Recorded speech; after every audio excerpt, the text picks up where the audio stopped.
Okay, folks. So last week we built our trebuchet, and I hope that all of you built yours. And I beg you that once you've got them built, that you will take pictures of them.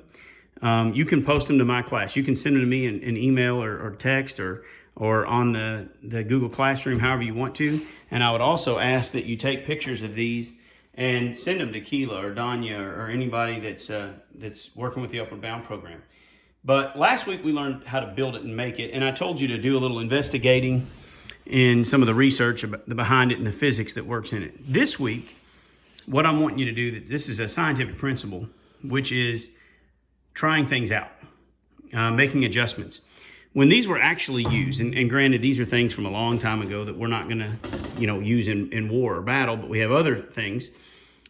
But they had to make adjustments because if there's a target down here that we want to shoot and we've got our trebuchet here, we don't want to just grab a 500-pound rock and throw it and just hope it hits something.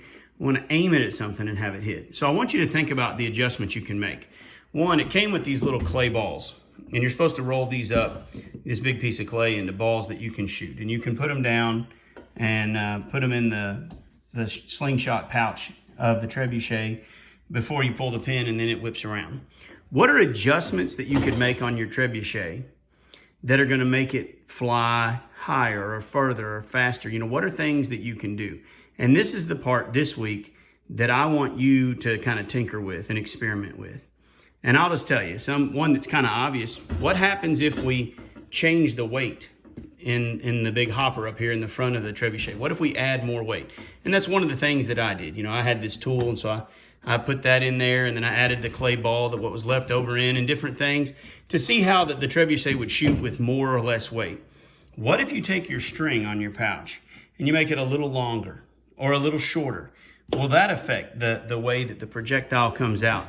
And can you pick a spot in the room, down the floor or down the way, and shoot at it and hit it or get really close? So that's my assignment for you today. I'm going to go ahead and change it so you can see me. What I want you to do is take your trebuchet, and I want you to make little adjustments. I want you to adjust perhaps the length of the string. I want you to adjust the weight of the projectile. I want you to adjust the amount of weight that's in the counterbalance or the hopper that's there on the trebuchet. And I want you to see if you can adjust or affect the way that your trebuchet throws.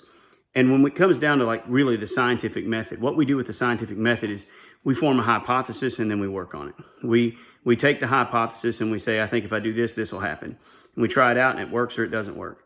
We make adjustments. We try it again with something different. In this case, you're going to try the trebuchet with more weight, less weight, bigger projectile, smaller projectile, longer string, shorter string.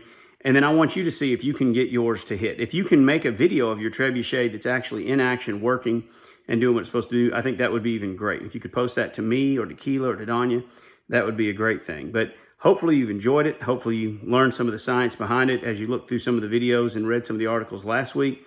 And now I want you to put that to practice and make your own adjustments on your trebuchet. Thanks.